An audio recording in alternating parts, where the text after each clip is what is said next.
Hello मेरे प्यारे बच्चों, बहुत बहुत स्वागत है आप सभी का आपके अपने प्यारे से यूट्यूब चैनल इंस्पायर स्टडी पर। चलिए माय डियर स्टूडेंट, शुरुआत करते हैं। जैसा कि सभी को पता है, ये क्वेश्चन देखे 2000 अगर बोर्ड की बात करें 2023 और 24 यानी कि लगातार आ रहा है। तो मैं कह रहा हूँ आपके 100% ये क्वेश्चन आएगा ही आएगा। और कितने नंबर में आपको एग्ज़ाम में देखने को मिलेगा? 6 नंबर।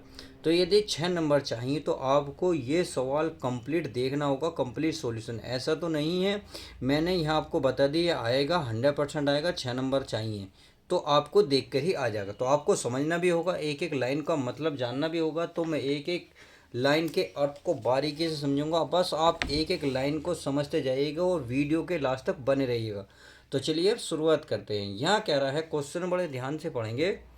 एक मोटर बोट जिसकी स्थिर जल में चाल जो है 18 किलोमीटर प्रति घंटा है, 24 किलोमीटर धारा के प्रतिकूल जाने में तथा वही दूरी यानी कि वही दूरी धारा के अनुकूल वापस आने की अपेक्षा 1 घंटा अधिक लेती है। धारा की चाल ज्ञात कीजिए। देखिए आप पहले ये जान लीजिए कि प्रतिकूल क्या होता है, धारा के अनुकूल क्या होगा। क्योंकि अगर यही इन शब्दों का मतलब अर्थ नहीं जान पाएंगे तो आप कैसे करेंगे इस सवाल को। देखिए, धारा के प्रतिकूल यानी कि धारा की विपरीत दिशा में, धारा के विरुद्ध की बात कर रहा है, यानी कि जिधर धारा बह रही है उसके विपरीत डायरेक्शन की बात कर रहा है। और धारा के अनुकूल यानी कि जिस जिस जिस ओर जिस दिशा में धारा बह रही है उसी दिशा में हमारी नाव चल रही है। तो धारा नाव की बात इसमें हो रही है। कभी कभी मोटर बोट की जगह नाव दे देता है, बट डरना नहीं है, लैंग्वेज वही है, क्वेश्चन भी हमारा यही है। अब हमें क्या करना है, देखिए मान लेना है, क्योंकि हमें धारा की चाल नहीं पता। अब धारा के विरुद्ध नाव की चाल नहीं पता, अनुकूल भी नहीं बोला, यानी कि प्रतिकूल भी नहीं पता। समझ में आ गई? तो चलिए मान लेते हैं। यहाँ हम लिखेंगे माना दिख रहा होगा आपको। यहाँ लिखेंगे प्यारे बच्चों, माना धारा, धारा की चाल यानी धारा की चाल बराबर क्या मान लो, बराबर मान लो x किलोमीटर प्रति घंटा। चाहे तो आप हिंदी में लिख लें, चाहे तो इंग्लिश में, कोई दिक्कत नहीं है। इसीलिए इसीलिए धारा के जो विरुद्ध है ना, नाव की चाल निकाल लेते हैं। तो यहाँ लिखेंगे इसीलिए धारा के विरुद्ध, क्या लिखेंगे, धारा के विरुद्ध। तो यहाँ लिखेंगे विरुद्ध किसकी, नाव की चाल। तो नाव की चाल, तो चलिए चाल थी कितनी, देखिए स्थिर जल में चाल जो है 18 किलोमीटर प्रति घंटा है। सही है। तो यहाँ लिखेंगे 18, आप प्लस कर देंगे इसकी किसकी, धारा की, क्योंकि जब नाव चल रही होगी तो धारा भी तो चल रही होगी। तो धारा के विरुद्ध में हमेशा क्या करेंगे, प्लस करेंगे। ऐसे लिख देंगे। चलिए मैं हिंदी में लिख देता हूँ, किलोमीटर प्रति घंटा। सही में आ गई? आप इसे हिंदी में लिख सकते हैं। इतनी बात करने के बाद अब आपको आगे चलना है। ये थे धारा के विरुद्ध, अब धारा के अनुकूल भी पता होनी चाहिए। तो चलिए यहाँ भी लिख देंगे तथा, क्या लिखोगे, धारा के अनुकूल, क्या लिखोगे प्यारे बच्चों, अनुकूल नाव की चाल, लिखिए नाव की चाल। तो चलिए नाव की चाल कितनी है, ये 18 है, बस सबका माइनस कर दो और ये आपका रहेगा 18 किलोमीटर प्रति घंटा है। इतनी बात समझ में आ गई? आप चलिए, इतनी बात समझ में आ गई है तो हमें क्या करना है देखिए सॉरी, ये माइनस होगा, ये विरुद्ध में माइनस होता है और अनुकूल में क्या होता है, प्लस होता है। बस इतना सा ध्यान रखना है। अब क्या करना है, बस अब देखिए धारा के विरुद्ध में जाने में कुल समय कितना लगा और आने में कुल समय लगा, टोटल में उसे 1 घंटे का फर्क पड़ा। तो पहले जाने का समय पता होना चाहिए, फिर आने का समय। यानी कि मान लो कोई नाव जाने में ले रही 6 घंटे, आने में ले रही है मान लो उससे 2 घंटे अधिक ले रही है, इसका मतलब 8 घंटे। कितने घंटा का फर्क, 2। या तो क्वेश्चन में कह देगा इतने घंटे का फर्क है, यह कह देगा उसे जाने में 6 घंटे लगे, आने में 8 घंटे लगे, तो कितने घंटे का फर्क बैठा। समझ में आ गया? तो यहाँ इसमें दे रखा अपेक्षा 1 घंटा अधिक लेता है। तो चलिए पहले जाने में आने का क्लियर निकाल लेते हैं।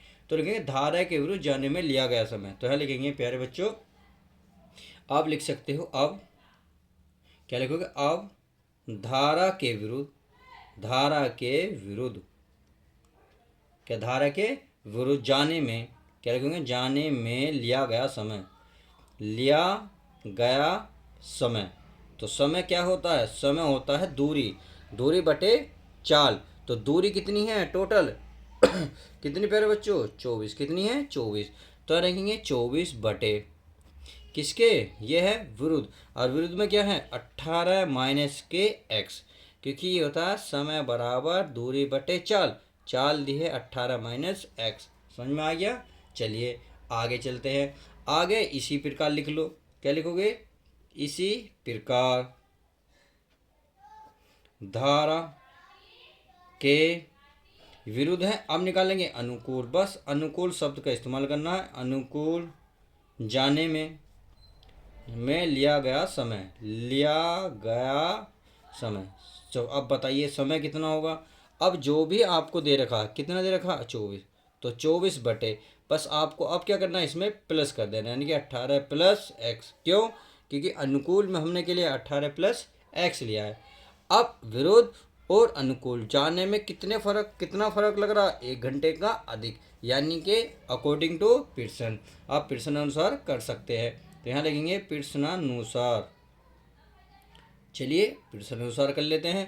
पहले क्या करेंगे भाई? आने जाने में कुल समय, तो ये लगा विरुद्ध जाने में लगा समय, आने में लगा कुल समय, इन दोनों का अंतर कितना है? 1 है। तो बस आप लिख देंगे, ये लिखेंगे 24 बटे 18 माइनस एक्स, फिर माइनस 24 बटे 18 प्लस एक्स बराबर कितना है? 1 घंटे का टोटल समय। इतनी बात समझ में आ गई। अब क्या करेंगे? आप चाहो तो 24 कॉमन ले लो और इन्हें गुणा भाग कर लेते हैं। तो ये 24 में कॉमन ले रहा हूँ तो 24। तो ये वाली चीज़ कहाँ पहुँचेगी? इधर। ये उठाएगा 18 प्लस एक्स, फिर माइनस है माइनस, ये वाली चीज़ पहुँच जाएगी इधर, यानी कि 18 माइनस एक्स। इतनी बात समझ में आ गई। अब बटे में ये एक बार प्लस है, एक बार माइनस है नहीं है? है। तो आप लिख सकते हैं 18 का स्क्वायर माइनस एक्स का स्क्वायर बराबर कितना है? 1 है। कितना है? 1 है। उम्मीद है इतनी बात समझ में आ गई होगी। अब जब इतनी बात समझ में आ गई तो आगे करते हैं। तो ये वाली चीज़ कहाँ पहुँच जाएगी? इधर। अब देखो ये वाला कोष्टक खुल जाएगा, तो मैं लिख रहा हूँ 24, इस कोष्टक है 18 प्लस एक्स, फिर माइनस के 18, माइनस माइनस के हो जाएंगे प्लस एक्स। समझ में आ गई। और चलिए मैं एक चीज़ और लिख देता हूँ। 18 का वर्ग कितना होता है? 324, माइनस क्या हो गया? एक्स स्क्वायर बराबर कितना? 1। इतनी बात समझ में आ गई। अब देखिए कुछ कट रहा हो तो काटो। 18 माइनस का है, ये प्लस का, कट गए, ऊपर बचा 24 और एक्स हो गए हमारे प्यारे बच्चों 2x बराबर ये चीज़ इधर पहुंच जाएगी, यानी कि 324 के 1 में गुणा होगी, कितना आएगा? 324 आएगा। माइनस की इसमें गुणा करेंगे तो माइनस का एक्स स्क्वायर आएगा। अब क्या करेंगे? इस माइनस एक्स स्क्वायर को इधर लाएंगे तो प्लस का एक्स स्क्वायर हो गया। ये 24 दूनी कितना हो गया? 48, तो प्लस का 48 एक्स हो गया। इसको इधर लाएंगे तो 324 क्या हो गया? माइनस का, बराबर क्या बन गया? 0। तो अब आपके सामने जो है द्विघात समीकरण बन गई। अब देखिए घटा गुणा करके तो 324 और घटा के कितना लाना है आपको? 48। तो देखिए 54 और गुणा 6, तो ये होता है 324। और 54 में से आप 6 घटाओगे तो कितना आएगा? 48। बात समझ में आ गई। तो चलिए माय डियर स्टूडेंट कर लेते हैं एक्स स्क्वायर। इसके स्थान पर 48 के स्थान पर लिखोगे आप 54 माइनस के 6 और एक्स माइनस 324 बराबर क्या? 0। अब यहाँ लिखोगे एक्स स्क्वायर प्लस 54 की एक्स में गुणा करोगे कितना आएगा? 54 एक्स, फिर होगा माइनस के 6 एक्स, ये माइनस के 324 बराबर क्या? 0। इतनी बात समझ में आ गई। अब देखिए आगे तो मैं इसमें से क्या कॉमन लूँ? इसमें से आपको दिख रहा होगा एक्स कॉमन है। क्या?